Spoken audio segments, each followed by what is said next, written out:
The dress was 3 sizes too big. Mara noticed this first, before the candles, before the stone walls that seemed to breathe cold air, before the vampire courtiers who watched her walk down the aisle, with the kind of expressions people reserve for something they find both fascinating and slightly pitiful. The dress had belonged to someone else, someone taller, someone with broader shoulders, someone who had probably not spent the last 6 hours crying in a carriage with no windows. She gathered the extra fabric in her fist and kept walking. The hall of Duskmore Castle smelled like beeswax and something older underneath, something mineral and dark, like the inside of a cave that had never once seen sunlight. Chandeliers hung from the vaulted ceiling, dripping with white candles, and the light they threw was soft and golden, and almost kind. Almost nothing about this place was actually kind. Mara knew that. She had known it since her father sat across from her at the kitchen table 3 weeks ago, and told her, very calmly, the way he told her everything, that she had been chosen.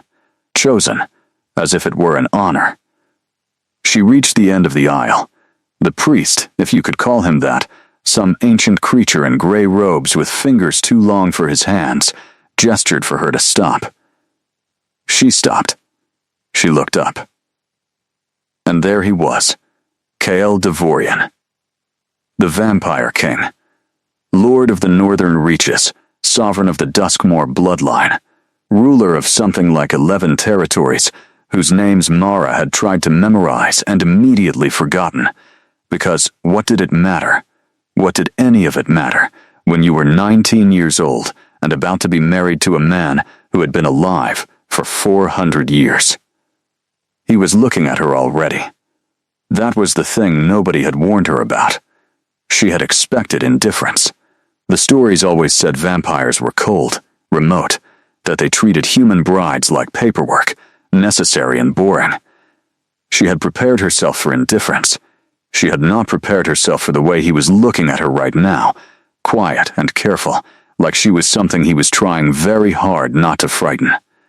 He was tall, dark hair, pushed back from his face, slightly longer than fashionable, sharp jaw, pale skin, the kind of bone structure that looked like it had been designed by someone with too much time and very high standards. He wore black. Naturally, they all wore black in this place. But his clothes fit, and his posture was straight without being stiff, and his hands, folded in front of him, were still. Mara realized she had stopped walking. She made herself move the last 3 steps. The ceremony was short. She had expected something elaborate, something theatrical, because vampires in every story she had ever heard were theatrical creatures. But the gray-robed priest spoke for maybe 8 minutes, most of it in a language she didn't recognize, and then he asked her a question in plain words. "Do you accept this bond?" And she said yes, because what else do you say? And then it was done. Kael's eyes stayed on her the whole time. The feast afterward was worse than the ceremony. Mara sat at a long table and didn't eat. Food had been placed in front of her. Real food, roasted meat and bread, and some kind of dark berry tart that smelled incredible. But her stomach had closed for business sometime around noon and showed no signs of reopening. Around her, vampires conversed in low voices and occasionally laughed at things she couldn't hear. A few of them glanced at her with curiosity. One young woman, pale and dark-eyed and wearing a red gown, looked at her with something that might have been sympathy, or might have been pity. Mara couldn't tell the difference anymore. Kael sat beside her. He didn't talk to her for the first hour. He didn't talk to her for the second hour either. He ate nothing. He drank something dark red from a crystal glass and spoke quietly with the man on his other side, some kind of advisor with a pointed beard and an anxious expression. Mara sat with her hands in her lap and watched the candles burn down. Then, somewhere in the 3rd hour, he turned to her. "You haven't eaten anything." His voice was lower than she'd expected. Not the theatrical baritone of the stories. Just a voice. A quiet one. "I'm not hungry," Mara said. "You're lying." She looked at him. He wasn't smiling exactly, but something at the corner of his mouth suggested he might know how to. "The tart is actually good," Kyle said. "The cook is human, trained in the South. She makes it with black currants." Mara looked at the tart. She looked back at him. She picked up the fork and took a bite, mostly because she couldn't think of a reason not to, and it was, in fact, extraordinary. She ate the whole thing in approximately 4 minutes. When she put the fork down, she noticed Kael had gone back to his advisor and was deep in conversation again, but she had the distinct impression he had been watching her eat from the corner of his eye. She didn't know what to do with that. The feast ended. Torches were carried.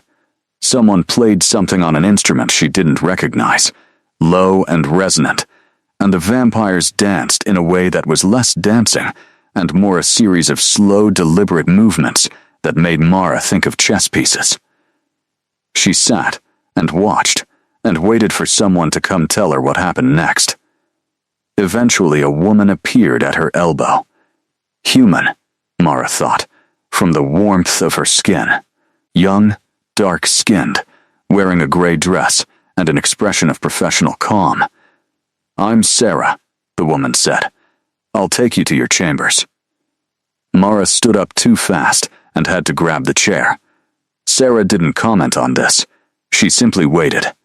Mara followed her out of the hall, down a corridor, up a staircase. She did not look back. She did not want to know if Kael watched her leave. She was almost certain he did. The chambers were not what Mara had expected. She had built a picture in her head during the carriage ride. Stone walls, iron furniture, maybe chained somewhere. She was not proud of that thought, but it had been there. The reality was a large room with a fireplace already burning, 2 chairs angled toward it, a writing desk with actual books stacked on it, and a bed so large and high off the ground that there were 2 wooden steps built against the side of it. Heavy curtains in deep green. A rug that felt thick under her feet, even through her shoes. It looked like somewhere a person could live. That somehow made it worse. Sarah moved around the room with practiced efficiency, checking the fire, opening a wardrobe to show Mara where clothes had been arranged, pointing out a door that led to a bathing room with a copper tub and actual hot water apparently. Something about pipes running from a heated source below the castle. Mara listened to approximately half of this. The other half of her brain was doing calculations she couldn't stop. How long until he came? What exactly was expected? Whether there was any version of tonight that ended with her simply going to sleep alone and waking up tomorrow as if none of this had happened. There wasn't. She knew there wasn't. "Is there anything you need?" Sarah asked. Mara almost laughed. She caught it in time and turned it into a slow exhale. "No, thank you."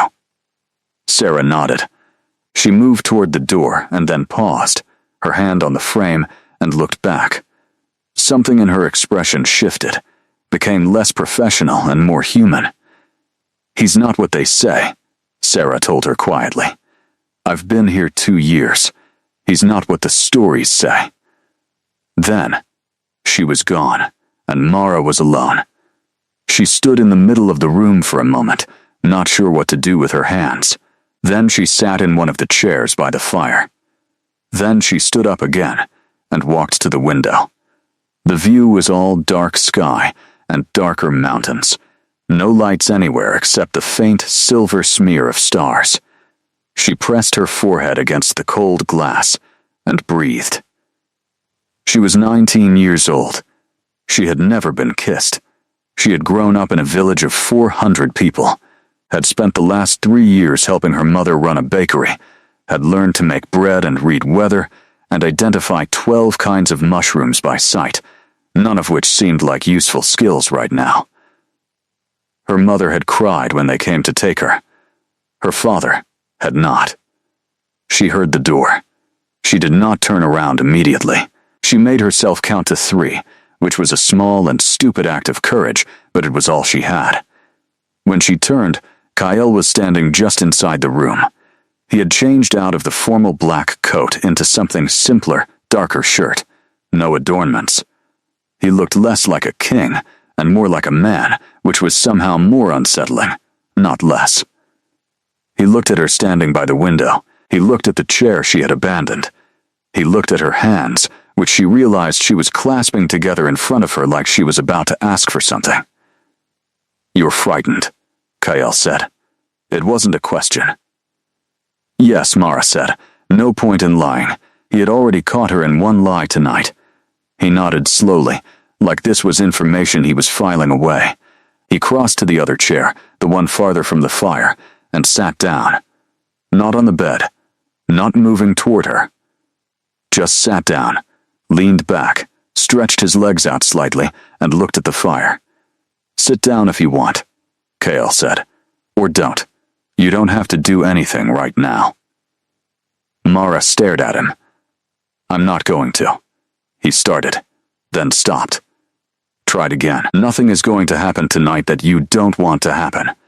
That's all I'm going to say about it. You can decide what that means." She kept staring. He didn't look at her. He looked at the fire. "That's it?" Mara asked. "That's it. You're not going to explain the rules, or tell me what's expected, or give me some kind of speech about duty and no." She didn't know what to do with that either. She was beginning to think Kyle Devorian was going to be a consistent source of things she didn't know what to do with. She walked to the other chair and sat down. For a while, neither of them said anything. The fire popped and shifted. Outside the window, the wind picked up, and she could hear it against the glass, a low, constant sound. Her hands slowly unclenched in her lap. "The books on the desk," Mara said eventually. "Are those yours?" "Some of them. A few I had brought from the library when I knew you were coming. I didn't know what you liked." She looked at the desk. She could see spines from here, history, something that looked like poetry, a thick volume with no title visible. "You picked books out for me." "I picked books out that seemed like they might work for a range of people," Kale said.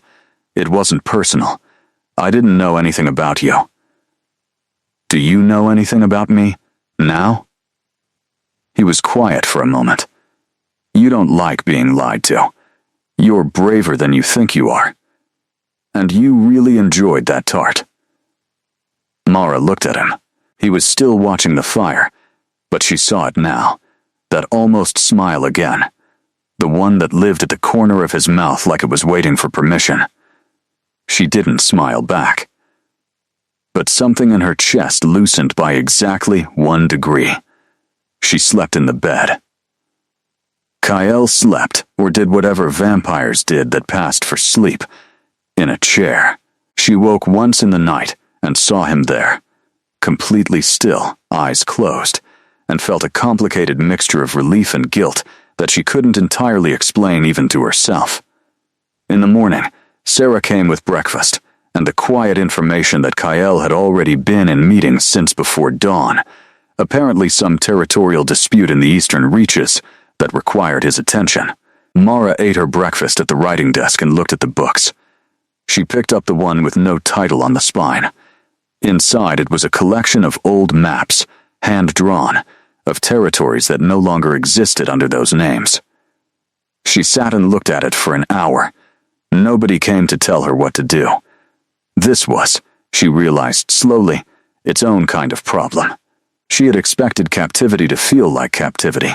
Rules, schedules, someone watching her. Instead, there was just the room and the fire and the maps and the distant sounds of a castle going about its business without paying her much attention. By mid-morning, she was restless enough to open the door. The corridor outside was wide, stone-floored, lit by sconces that burned without flickering. A guard stood at the far end, tall and pale and armed, but when Mara stepped out, he simply glanced at her and looked away again. Not blocking her, not following her, just standing there, doing his job, which apparently did not include keeping her in. She walked. The castle was larger than she'd understood from the outside. Corridor after corridor, staircase after staircase, rooms she opened the doors to, and then quietly shut again when she found them occupied, or clearly private. She found a library on the 3rd floor, 2 rooms of it, floor to ceiling, with rolling ladders on brass rails and a window seat so deep it was practically a room itself. She stood in the doorway for a full minute before she went in. She was sitting in the window seat, with a book about the history of the northern bloodlines, dry as dust but somehow compelling, when she heard footsteps and looked up to find a vampire watching her from the doorway. Young. Or at least, he looked young. Dark skin, close-cropped hair, wearing the kind of effortlessly elegant clothes that made Mara aware she was sitting cross-legged in an oversized borrowed dress. He leaned against the doorframe with his arms crossed and looked at her with open curiosity and no apparent hostility. "You found the library," the vampire said. "Is that a problem?" "No. It's just that KL had someone put a marker on the shelf outside the door so he'd know if you came in. He's been waiting to see if you would." Mara looked at the shelf outside. There was indeed a small brass marker she hadn't noticed. She looked back at the vampire. "Who are you?" "Davin. I'm Kale's younger brother. Much younger. Only 112. He said this like it was a joke, and maybe for a vampire it was. "He didn't tell you about me. He hasn't told me much about anything." Davin came into the library and dropped into a chair across from her, with the boneless ease of someone who had never once been required to sit up straight. That sounds like him. He thinks information given too quickly is information not trusted. He makes everything into a test without meaning to. It's his worst quality. One of them. "You talk about him like that?" "He's my brother. I've been talking about him like that for a century." Davin looked at her with those openly curious eyes. "You're not what I expected. Everyone keeps saying that. What were you expecting us to say?" Mara thought about it. "I don't know. Something about the bloodline, about duty, about what a great honor this is." Davin made a face. "We leave that to the advisors. They're very good at it. KL hates it." He tilted his head. "Can I ask you something? You're going to anyway." "Fair," he smiled. "Last night. Were you scared?" "Yes, and now?"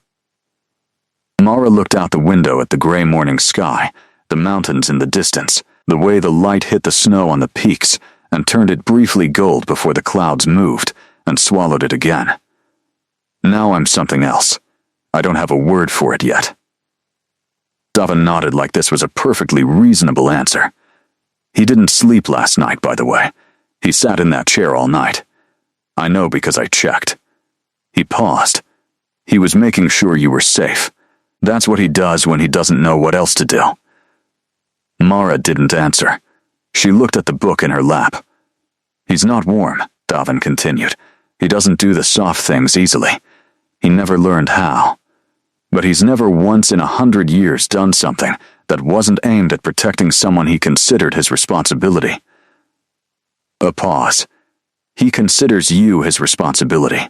I'm aware." "No, you're not. Not yet. I just mean." Davin stood, unfolding himself from the chair. "Give him time to figure out how to talk to you. He's working on it." He was up before dawn researching what 19-year-old human women from the southern villages typically find frightening about coming to a vampire court. He said this completely seriously. He wrote a list. Mara stared at him. He wrote a list, 4 pages. I saw it on his desk. She looked back out the window.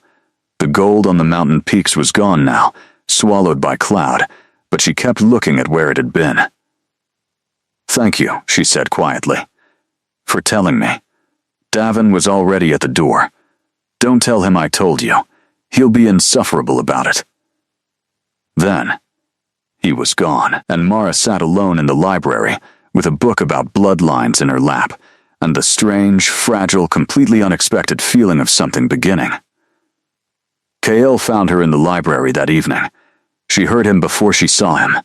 Or rather, she heard the absence of sound that seemed to travel ahead of him, the way conversations dropped and footsteps paused as he passed through rooms.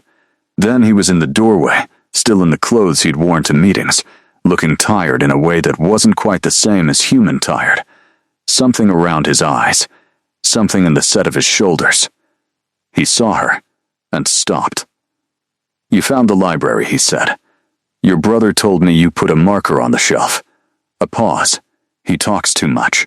He talks exactly the right amount. Mara set down her book. "You wrote a list." The pause this time was longer. Something moved across Kyle's face that she was starting to recognize as the expression he wore when he was deciding how much to admit.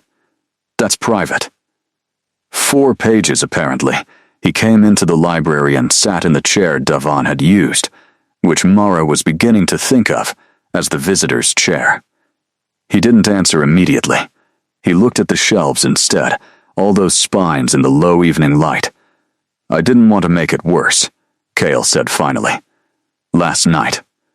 I didn't want to walk in there and say the wrong thing and make everything worse than it already was, so I tried to prepare, by writing a list of things I might be afraid of." "Yes, and did the list help?"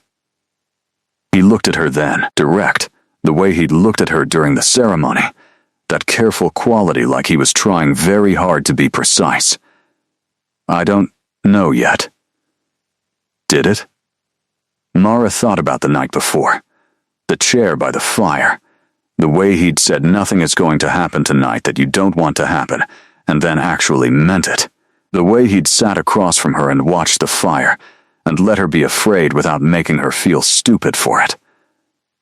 "Yes," she said. "I think it did." Something in his face shifted. Not much, but something. They had dinner brought to the library, which seemed to surprise the servant who delivered it, a young vampire with elaborate braided hair, who looked at the two of them sitting in reading chairs with trays on their laps, and made no comment, but clearly had thoughts. Mara ate. Kael drank from his glass and ate nothing, which she had been bracing herself to find disturbing, and instead found oddly unremarkable. He was what he was. The glass was part of that. It was fine. "How old were you?" Kael asked, somewhere between her first and second course, when you learned about vampires. 6, maybe. The woman who ran the grain store used to tell stories. She said you stole children. We don't steal children. I know that now.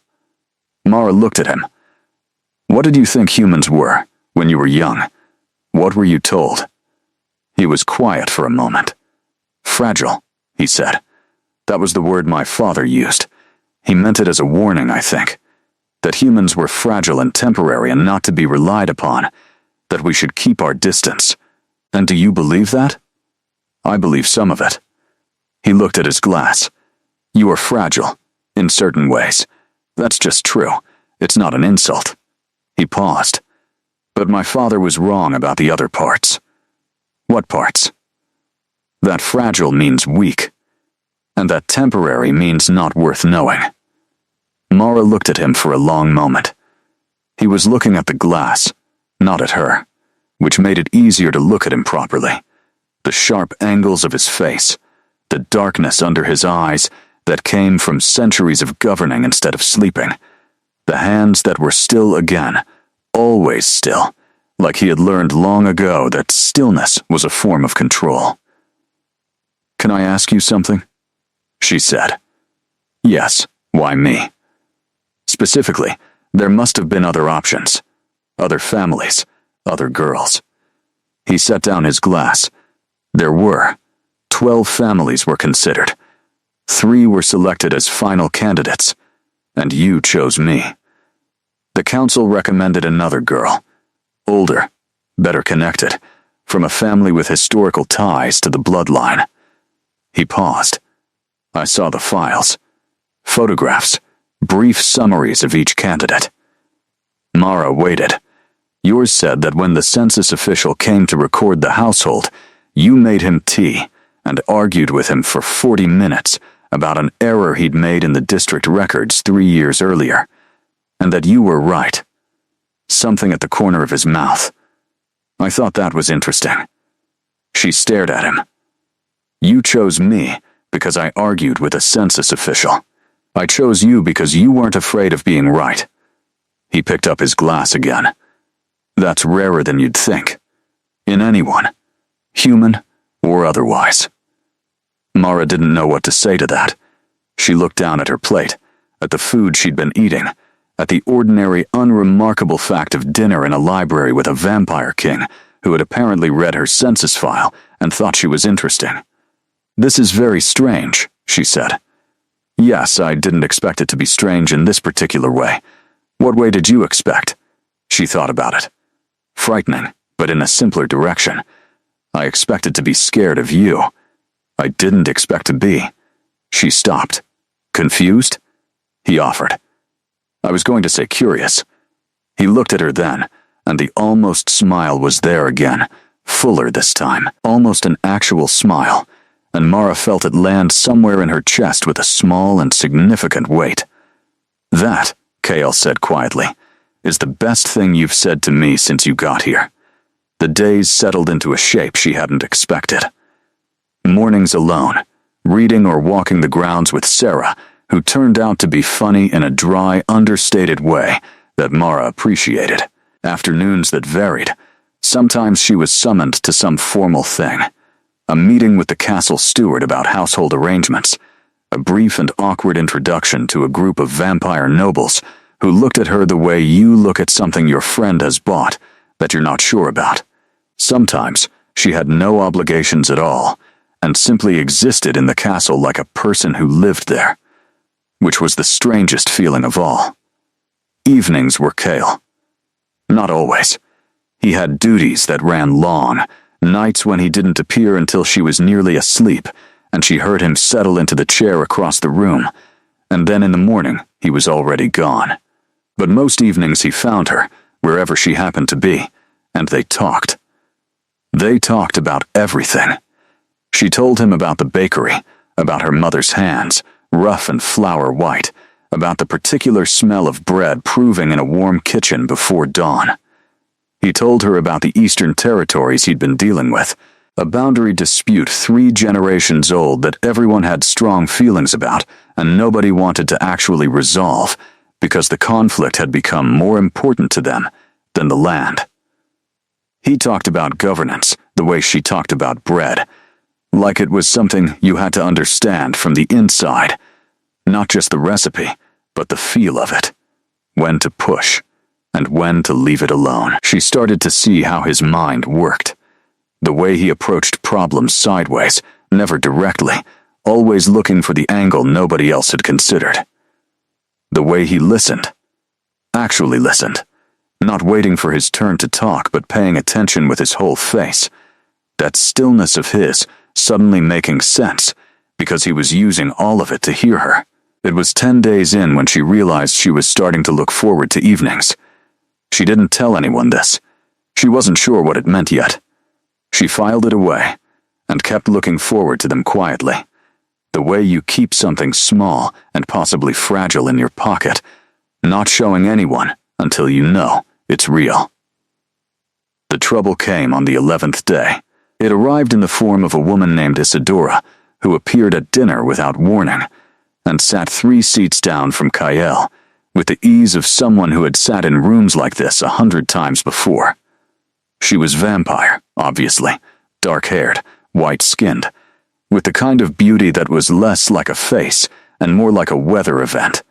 She looked at Mara once, briefly, with an expression that was perfectly pleasant and completely empty, and then looked away and began talking to Kael in a low voice about something Mara couldn't hear. Mara ate her dinner. Sarah appeared at her elbow an hour later as she was leaving and said, very quietly, Isadora was his companion. Before, for about 50 years, Mara walked back to the library, and sat down and looked at the fire for a while. She was not jealous. She was absolutely certain she was not jealous. She had been married to this man for 11 days. She did not have the right to be jealous. She was also 19, and he was 400 years old, and 50 years with someone was essentially his entire past. And what was she doing? What was she actually doing, sitting in his library looking at his fire, feeling things she had no framework for? She picked up a book and read the same page 4 times. When Kael came in, later, she was still on that page. He sat down. He looked at her. He looked at the book in her hands, which was upside down. She hadn't noticed. "Sarah told you," he said. "She thought I should know." She was right. He was quiet for a moment. "Isadora and I ended things 2 years ago. She's here because she serves on the Eastern Council, and the dispute I've been dealing with falls under her jurisdiction. It's political. You don't have to explain yourself to me. I know I don't have to." He looked at her steadily. "I'm choosing to." Mara put the book down. Right side up this time. "Were you in love with her?" That's a very direct question. I argued with a census official for 40 minutes. Direct is what I do. Something moved through his expression, quick and complex. Something that might have been the early stages of genuine amusement. I cared for her. It was real. But love. He stopped. I'm not sure I understood what that word was supposed to feel like before it ended. I think I confused constancy for love for a very long time. Mara thought about that. That sounds lonely. It was. She looked at him sitting in his chair, in his library, in his castle, 400 years of history in the lines of his face, and she felt something she couldn't name, something that wasn't quite sympathy, and wasn't quite understanding, but was made of both of those things. "Okay," she said. "Okay, I believe you, that it's political." She paused. "And I'm not upset. I just needed a minute to." She gestured vaguely. Process. Kyle looked at her for a long moment. "You're remarkably reasonable. I'm terrified most of the time. Being reasonable is how I cope." "I know," he said quietly, and the way he said it, not dismissive, not pitying, just honest and direct and certain, like he had been paying close enough attention to actually know, hit her somewhere behind the sternum. She looked back at the fire. The evening passed. He stayed until she was nearly asleep in the chair, and when she finally stood to go to bed, he stood too, and walked to the bedroom door with her and stopped there. "Mara," he said. She looked back at him. "Thank you for believing me." She didn't answer. She just nodded, and went to bed. She lay in the dark for a long time with her hand pressed flat against her chest, feeling her own heartbeat, steady and fast, and very human. Isadora left on the 14th day. Mara watched from the library window as the carriages pulled away from the courtyard below, dark vehicles with the Eastern Council crest on the doors. Isadora walked out last, unhurried, and paused before getting in to look up at the castle. Her eyes traveled the facade methodically, like she was saying goodbye to a place she had known well. Then she got in the carriage and was gone. Mara realized she'd been holding the curtain in her fist and let it go. The days after were quieter. Kael seemed lighter, somehow, like he had been carrying something that had now been put down. He came to dinner in better humor. He argued less with his advisors, at least as far as Mara could tell from the fragments she absorbed. He asked her one morning, somewhat abruptly, whether she had ever ridden a horse. "Of course," Mara said. "What kind?" "The kind that pulled a grain cart. Not whatever you're about to suggest." Kael had almost smiled. "Come anyway."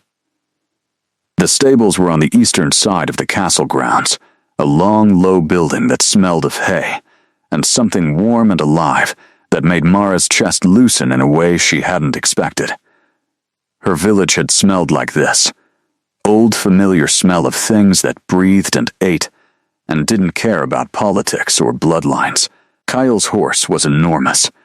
Black, with the kind of attitude that came from knowing it could injure you if it wanted to, and choosing not to.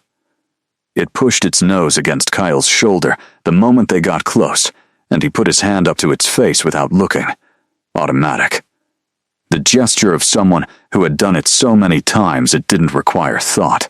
Mara stood back and watched this happen, and felt something tip slightly in her chest.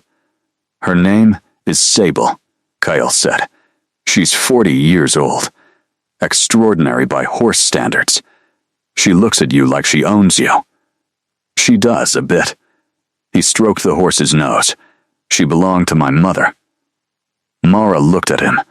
He didn't say anything else about that, just turned and led her down the row of stalls until they found a smaller gray mare who regarded Mara with mild suspicion before accepting a piece of apple from Sarah's coat pocket, Sarah having appeared with the efficiency she always demonstrated, as if she had known they were coming.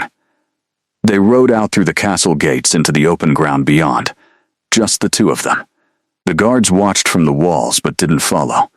The land beyond Duskmoor was bleak in the way that some cold landscapes were beautiful, flat and wide, winter-brown grass running to dark tree lines in the distance, sky enormous and pale. Mara rode and felt herself breathe properly for the first time since she'd arrived. Kael rode beside her, not ahead, not behind. Beside, they didn't talk much out there. There wasn't the same pressure to fill silence that there was in rooms. The space just absorbed it. They rode for maybe an hour, and when they turned back, the castle was small against the sky, not imposing, just there, like a feature of the landscape. Do you miss it?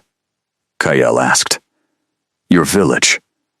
My mother, Mara said. I miss my mother mostly. The village itself. She thought about it honestly. It was small. I always felt slightly too large for it. Does that sound terrible? No, it sounds accurate. She looked at him. He was watching the castle getting larger as they rode toward it, his profile clean against the pale sky. Did you ever feel that way? Too large for something? For a long time I felt too old for everything, he said. The longer you live, the more you watch things begin and end and begin again, and after a while, the newness goes out of things. Events stop feeling like events, and start feeling like patterns. He was quiet for a moment. I hadn't felt surprised by anything in about 70 years. Until... He turned and looked at her directly, with that careful, precise attention. Until a 19-year-old girl got delivered to my castle in a dress that didn't fit and made me tea instead of asking me questions. Mara frowned. I didn't make you tea. No, but you looked like you were considering it. As a defensive strategy. She had been, actually, tea as a social buffer, something to do with her hands. She had no idea he'd noticed. You were watching me that closely. I watch everything that closely. It's a survival habit. A pause. But yes, you specifically. The castle gates were close now. She could hear the sounds of the yard, horses and voices and the ordinary business of the day. They slowed to a walk. I don't know what's happening, Mara said. She wasn't sure why she said it. It just came out, honest and slightly too loud for the quiet between them, between us. I don't know what to call it or what it is, and I'm not asking you to name it. I wanted to say that out loud. Kael was quiet for a moment. They rode through the gate. The yard noise rose up around them. I know, he said finally. Neither do I. She looked at him.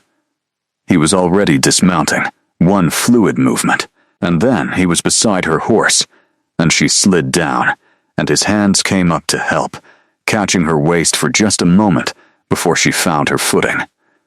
He didn't step back immediately. He was close.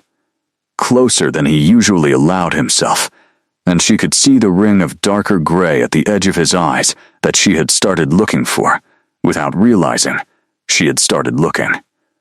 But, he said quietly, I'm not frightened of it. She held his gaze. I am, she admitted. A little. I know, he said again. I'm working on the list. She laughed. Actually laughed, sudden and real, and his expression shifted into something she had not seen on him before, open and unguarded and warm. It lasted about 3 seconds before he put it away again, but she had seen it. She found the 4-page list on his desk. She hadn't been looking for it.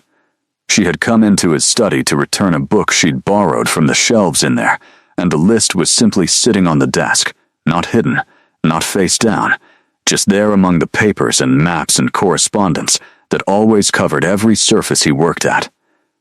She should have put the book down and left. She read the list. It was in his handwriting, which was precise and slightly angular, not decorative. The pages were numbered. The first page was headed Things That May Cause Fear, and beneath it was a numbered list. 22 items.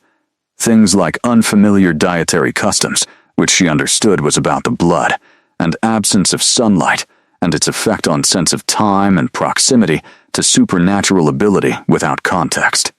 Item 11 was loss of access to familiar people, which had been crossed out and rewritten as separation from family and support, which had also been crossed out, and left without replacement, like he hadn't found the right words. The second page was headed Approaches and had a shorter list. Don't overwhelm with information. Allow choice wherever possible. Provide human contact. See Sarah. Give time before expecting trust. Don't mistake silence for comfort. She turned to the third page. At the top he had written, in slightly heavier ink, as if he had pressed down harder, "She is not afraid of being right." And then below that, a single line, "Find out what she is afraid of," specifically. The fourth page was almost blank. In the middle of it, alone, was one sentence. She deserves better than fear as a permanent state. Mara stood at the desk for a long time. She heard the door open behind her, but she didn't move. Kael's footsteps stopped. "I came to return the book," she said, without turning around. A pause. "I see. I wasn't looking for it. I know." Another pause. "I'm not a demonstrative person. Writing things down is how I make sure I'm being precise." She turned around. He was standing in the doorway, still in his traveling coat, which meant he'd just come in from somewhere. He looked at her face, and then at the papers on his desk, and the careful blankness of his expression told her he was doing the thing he did when he was deciding how much to feel in front of another person. "She deserves better than fear as a permanent state," Mara said. Kael said nothing. "Did you mean it?" "I don't write things I don't mean." She put the book down on the desk carefully and looked at him across the room. He was still in the doorway, still in his coat. And she understood suddenly that he was doing the thing he'd done on the first night, holding himself back, giving her space to be afraid, waiting for her to set the terms of the distance between them. The problem was, she didn't want the distance anymore. She wasn't sure when that had happened, somewhere between the census official story and the 4-page list and his hands at her waist in the courtyard, and the laugh that she'd seen him try to put away and not quite manage. Somewhere in there the fear had shifted into something with a different texture. "You could come in," she said. "You don't have to stand in the doorway." He came in. He took his coat off and put it over the chair he always used and stood near the desk, not too close, giving her room. "I don't know how to do this," Mara said. "Whatever this is. I've never." She stopped. "There was a boy in my village. We used to talk by the mill sometimes. That's the extent of my experience. A boy by the mill. He moved away. It wasn't a great romance." She looked at her hands. "My point is I don't have a lot to compare this to. So, I might be reading this wrong. Everything I think is happening between us. I might be making it up." "You're not making it up," Kael said. "How do you know?" "Because I've lived for 400 years and I know the difference between courtesy and something else." He was looking at her with that careful precision that she'd learned to read as him being very serious. "You're not making it up, Mara," she breathed out slowly. Okay. So what do we do with that?" He was quiet for a moment, looking at his desk, at all the papers and maps and the list she'd found, And then he looked back at her. We could start with whatever you're comfortable with, and not rush the rest. What if I'm comfortable with more than you're expecting? Something shifted in his face. Then you'd tell me. I'm telling you. The distance between them was not very large anymore. She didn't know which of them had moved, or if both of them had. But the desk was no longer between them, and she was looking up at him at close range. Close enough to see the exact color of his eyes, gray-blue, darker at the rim, and the stillness of him that she had stopped finding cold and started finding solid. Like something built to last. His hand came up and he touched her face, very carefully, his thumb at her cheekbone, and she let him, and the touch was gentle in a way that felt like it cost him something to be that gentle, like he was holding himself to a standard he had set deliberately. Is this all right? Kyle asked. Yes, Mara said. And this? He moved closer. Yes, she said again. Quieter. He kissed her. Not urgent, not desperate. Careful and deliberate, the same way he did everything, but underneath the care she could feel the weight of it. 400 years of someone who had been lonely in ways she was only beginning to understand, and who was, right now, in this room, not lonely. She kissed him back. She slept better after that. Not immediately. The first night after the study she lay awake for a while, not from fear, just from the strange fizzing aliveness of having felt something real, and knowing it was real. Her heart doing small, complicated things in her chest. But eventually she slept, and she slept deeply, and when she woke the sky outside the window was the pale gold of early morning, and KL was in the chair across the room with a book open in his lap, reading, perfectly still, and when she sat up, he looked over. Good morning, he said. How long have you been there? A while. KL, most of the night. He turned a page. I don't sleep much. You know this. She did know this. She was learning the shape of his habits, the way she'd learned the geography of the castle, one room at a time. He worked late. Always. He was up before anyone else. He ate nothing she ever saw except from the glass, which he drank from once in the evenings, privately, not at dinner anymore, since he had apparently noticed that she found it easier not to watch. He read constantly, books from everywhere, every era, stacked on his desk and his bedside table, and every available flat surface. He made decisions quickly, and was almost never wrong, and when he was wrong he didn't argue about it, he just corrected and moved on, which seemed to baffle his advisors. She was starting to find him fascinating in a way that had nothing to do with what he was, and everything to do with who.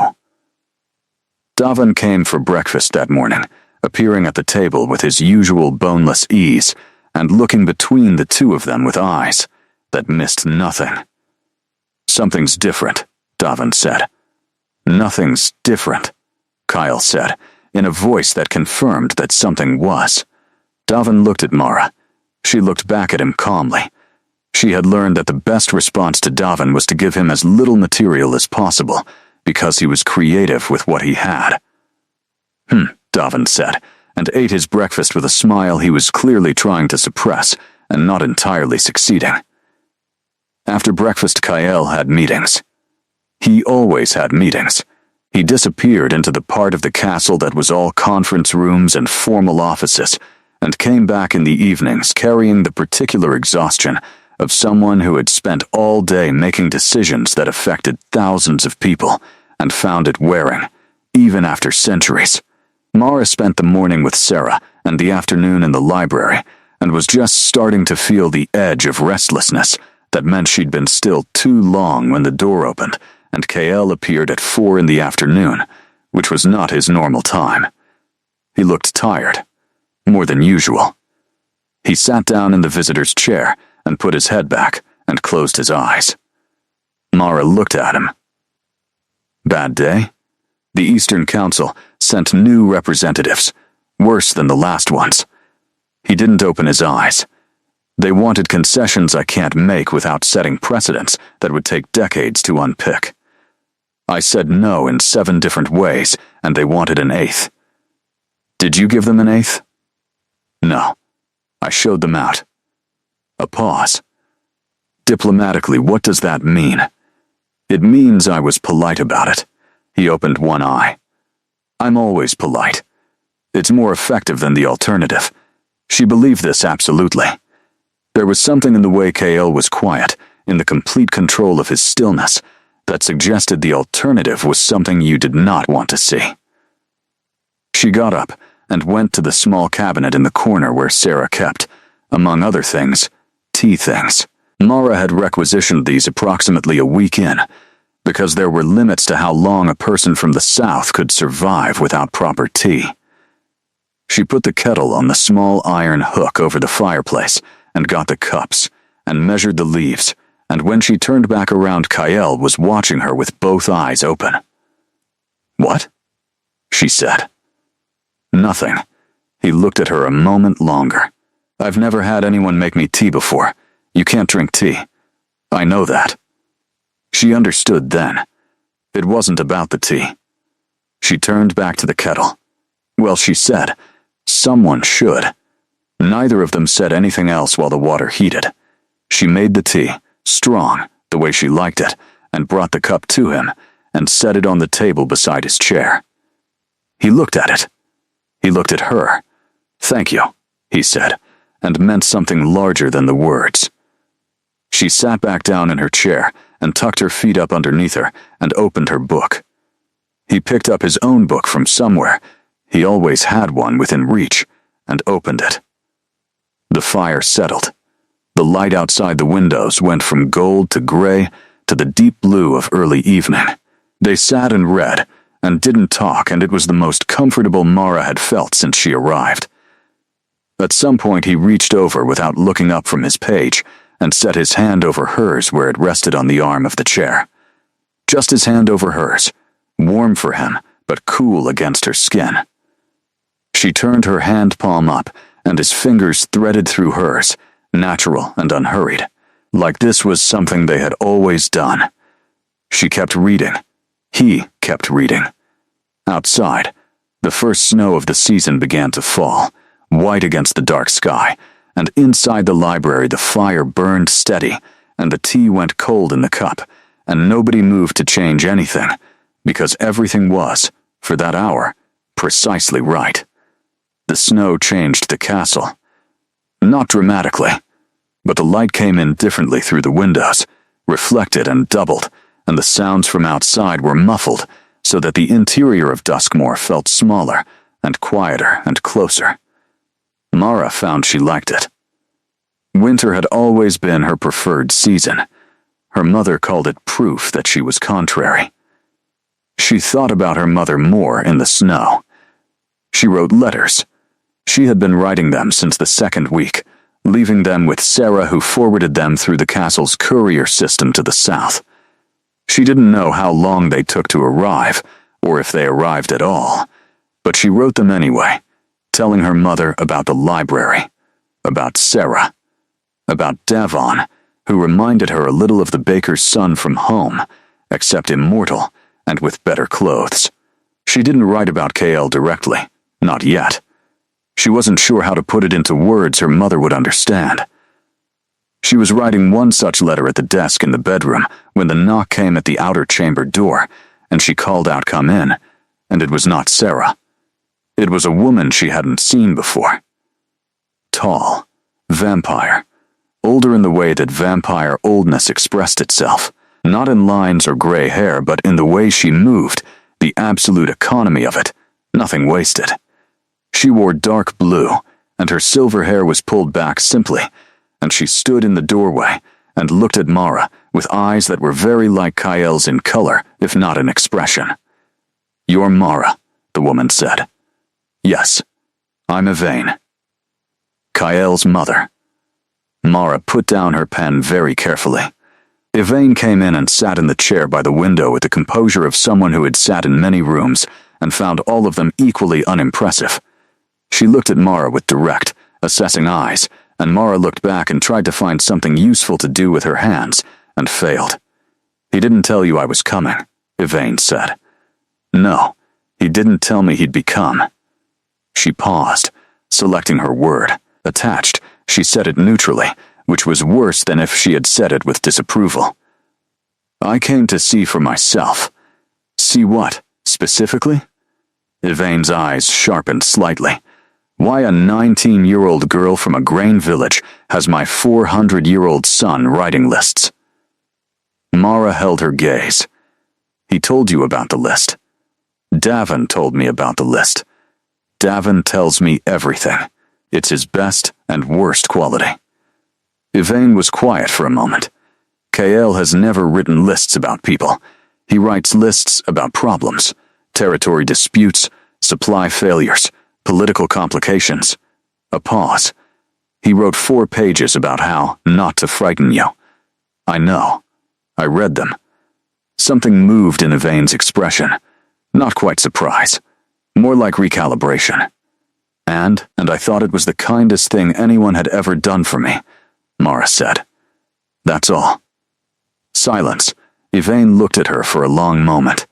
The kind of look that went looking for something specific, and either found it or didn't. He's not easy, Yvain said finally. You understand that. I've noticed. He's been governing since he was 200 years old. It shapes a person. He's used to problems having solutions, and he's used to being the one who finds them. People are harder. He finds people. She paused. Harder, he's getting better at it, Mara said quietly. With me, I mean. He's trying. Yvain looked at her. I know. That's what concerns me. Mara frowned. Why would that concern you? Because he hasn't tried in a very long time. Yvain's voice was not unkind, just precise. The last time he let himself try was Isadora, and when that ended he closed something and I didn't think he'd open it again. She looked at Mara steadily. I'm not here to warn you away from him. I'm here to ask you to be careful with what he's giving you. Because he doesn't give it easily, and he won't take it back gracefully if you change your mind. Mara sat with that for a moment. Outside the window, the snow was falling steadily, thick and quiet. I'm not going to change my mind, she said. I can't promise you certainty about things I don't fully understand yet. But I can tell you I'm not treating this lightly. I'm not treating him lightly. Yvain looked at her for another long moment. Then, she nodded, once, the way Kael nodded when he had decided something. Good, she said. She stayed for an hour after that, and the conversation shifted into something less weighted. Yvain told her about Kael as a younger vampire, which was apparently still centuries ago, and the stories were not what Mara expected. He had been stubborn and difficult, and had once refused to speak to anyone for 3 weeks over a point of principle that turned out to be correct, but that nobody else understood until much later. He had learned to ride at 50, and been thrown off repeatedly, and gotten back on each time with the expression of someone who had decided not to acknowledge the concept of failure. Mara listened and felt something warm and quietly significant spreading through her chest. When Yvain left, she passed Kael in the corridor outside. Mara heard their voices, low, and then Kael came in alone and looked at her with an expression that was trying very hard to be neutral. She ambushed you, he said. She came to meet me. She came to evaluate you. Same thing. Mara looked at him. She loves you very much. His expression shifted. That open, unguarded thing she had seen once before. The one that lasted 3 seconds before he put it away. This time it lasted 4. I know, he said. She told me about the horse, Mara said. Of course she did. He sat down and put his head back. I was thrown off 27 times. She said 19. She's being generous. He looked at the ceiling. I got back on every time. I know, Mara said softly. That's the part that matters. He showed her the tower room on a Tuesday. She didn't know why Tuesday specifically. He came to find her after his morning meetings with no explanation. Just come with me, and led her up a staircase she hadn't found yet in all her weeks of wandering. a narrow spiral that went up farther than she expected, and at the top was a small round room with windows on all sides and a view that knocked the breath out of her so completely she had to put her hand on the wall. Every direction was mountains and sky and snow, the castle grounds below, tiny and geometric, the dark thread of the river in the valley, the tree line in the east, white-capped.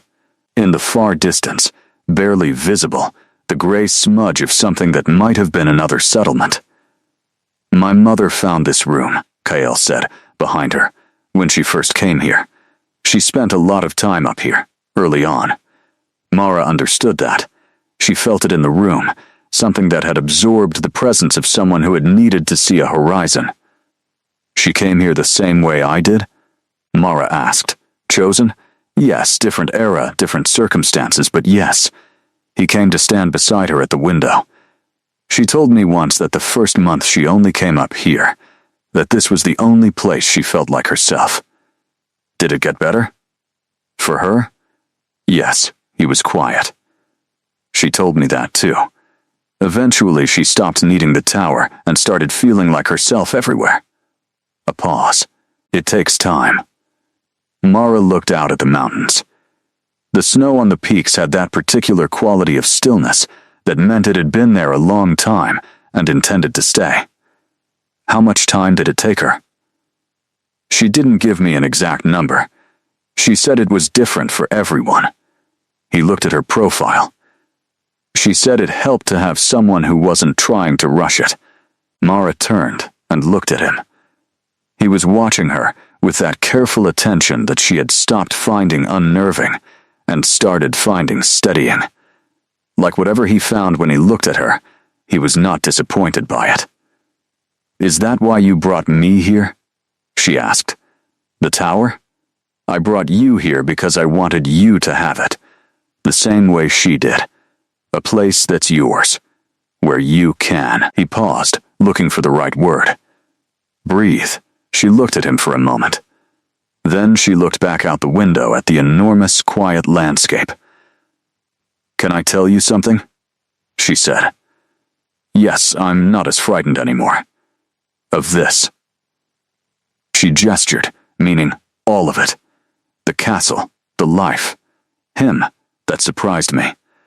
I thought it would take longer. I thought I would feel like a prisoner forever and I'd just get used to it. But it doesn't feel like that. It feels like... She stopped. "Like what?" She thought about the word carefully, the same way he selected words, wanting to be precise. "Like mine. This is starting to feel like mine." Kael was quiet for a moment. "Good," he said. The same word his mother had used, the same weight behind it. She turned to look at him properly. He was watching her with something in his face she hadn't seen before, or hadn't had the vocabulary to read before. Open and careful at the same time, like a door held slightly ajar by someone who wanted you to choose whether to push it further. "Kael," she said. "Yes, I'm not 19 anymore. I mean, I am, technically, but I'm not the 19 I was when I got here. I've been." She searched for it. Paying attention. To everything. To you specifically, she held his gaze.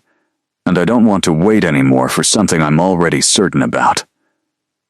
He looked at her. Certain of what? Specifically, she crossed the small space between them and put her hands on either side of his face and kissed him, and this time she was the one who set the terms of it. Not careful, not tentative, just honest.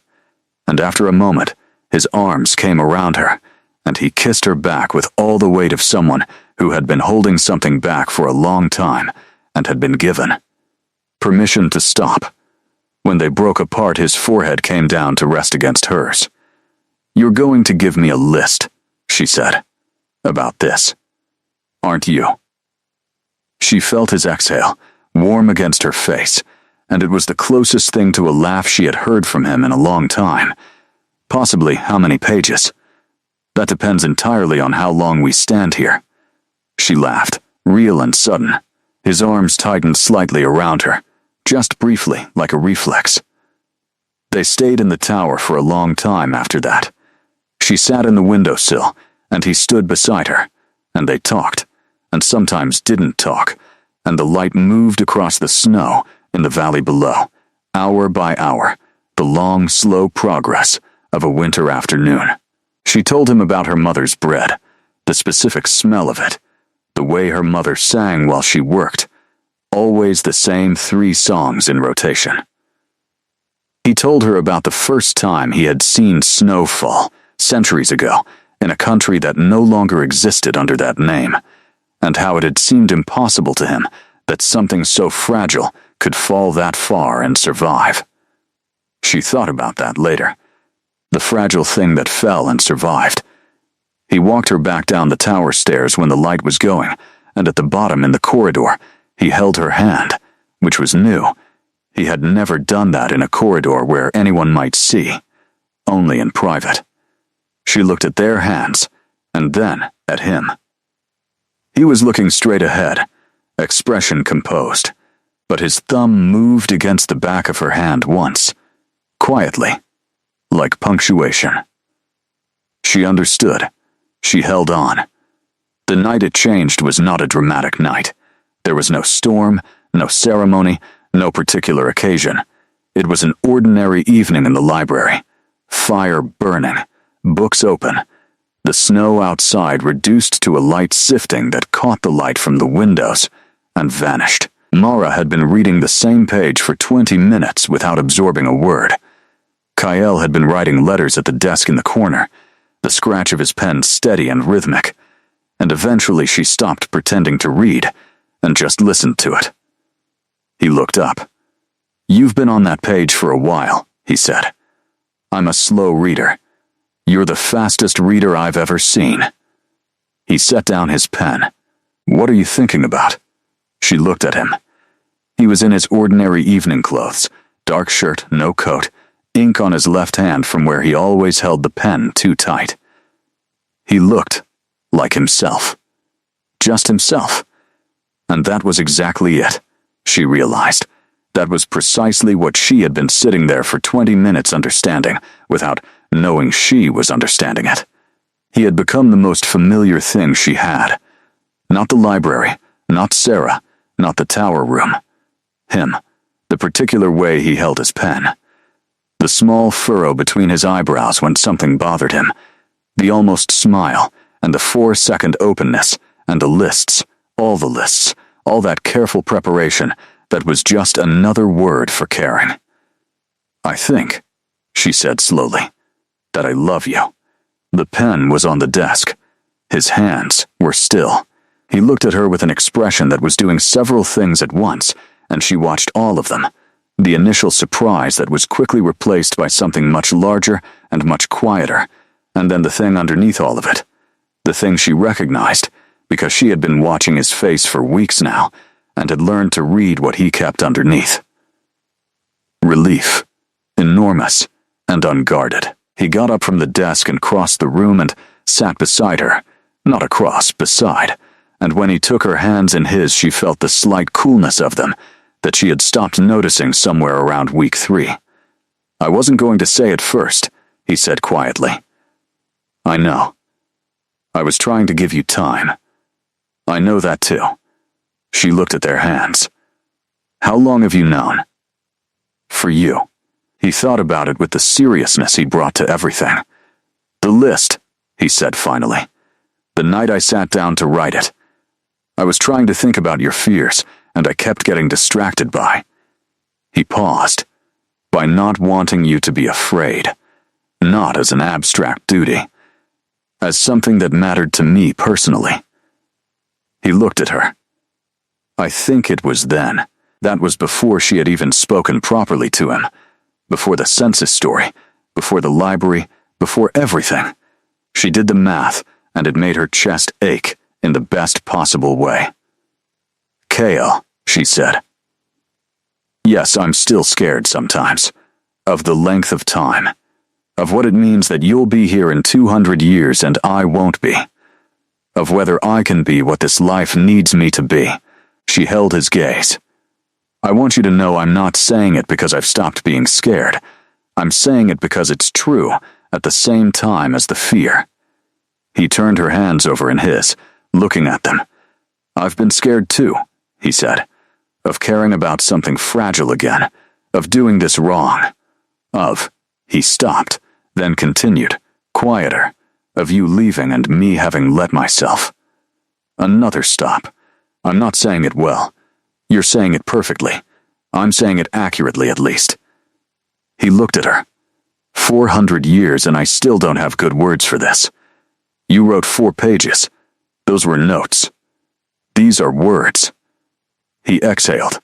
"I love you, Mara. I loved you when you sat in the chair by the fire and were afraid and were brave at the same time. I loved you when you argued with me about what the census official got wrong even though you hadn't met him and were working from second-hand information. I was right, though. You were completely right." His almost smile came and went. "I love you, and I don't want you to be frightened of the length of time. I want to spend it finding out who you're going to become, because you're already someone remarkable at 19 and I am genuinely—" He paused, curious about 40, and 60, and beyond. She felt tears somewhere at the back of her eyes. She did not let them happen. She blinked twice and breathed and held his hands. "I want that too," she said. "All of it." He pulled her close, not dramatically, just quietly, the way he did everything, and she settled against his shoulder and felt his breath slow and steady, and his arm around her, and the fire warm in front of them, and the snow falling outside, and everything that was large and frightening about this life suddenly held inside something that was just the two of them in a room, and manageable, and real. "What happens now?" she said, after a while. "Now we have dinner," he said, "and then we talk about what you want the next month to look like, and then we figure out together what the month after that looks like, and so on. That's very practical. I'm a practical person. You're a person who wrote 4 pages of notes about my fears because you didn't want to frighten me," she said. "That's not practical. That's something else entirely." He was quiet for a moment. "Yes," he said softly. "It is." She stayed where she was, her head against his shoulder, listening to the silence that was not lonely anymore. Spring came slowly to Duskmore. It didn't arrive the way it did in the south, all at once, the air changing overnight and the ground suddenly soft, and everything blooming in a rush. Here it crept in, uncertain, a few degrees of warmth at a time, the snow retreating from the lower ground while the peaks stayed white. The river in the valley ran fast with meltwater.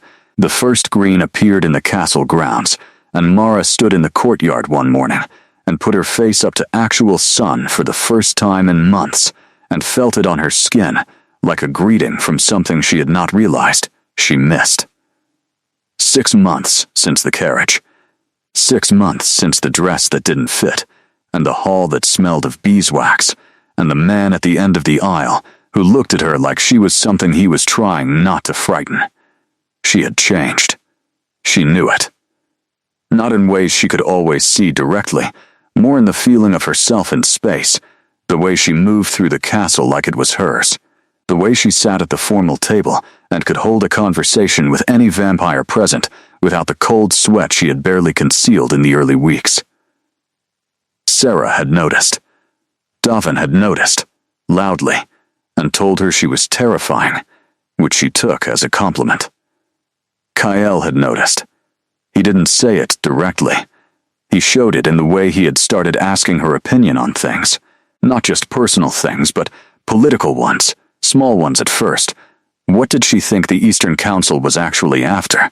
What did she think the new trade proposal from the Western Territories would mean for the human suppliers? She told him what she thought, honestly, sometimes wrong, sometimes right, and he listened the same way he always listened, with his whole face. She was in the tower room when he found her on the morning of the 6-month mark. She had been up there for an hour, watching the light on the mountains, doing her own private accounting of the last 6 months. The girl in the carriage, who had practiced, not crying, The first night in the chair by the fire. The list on his desk. The library in snow. The word love, said out loud for the first time, in a quiet room with no ceremony. She heard his step on the stairs. "I thought I'd find you here," he said, coming in.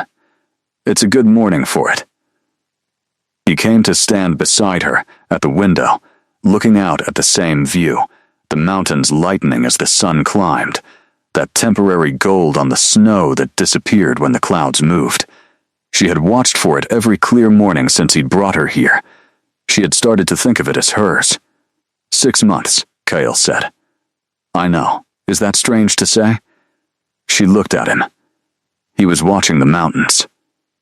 "No, I was just counting myself." She looked back out the window. "I want to write to my mother." "Tell her." She paused, searching for it. "Tell her I'm not afraid anymore. Will she believe you?"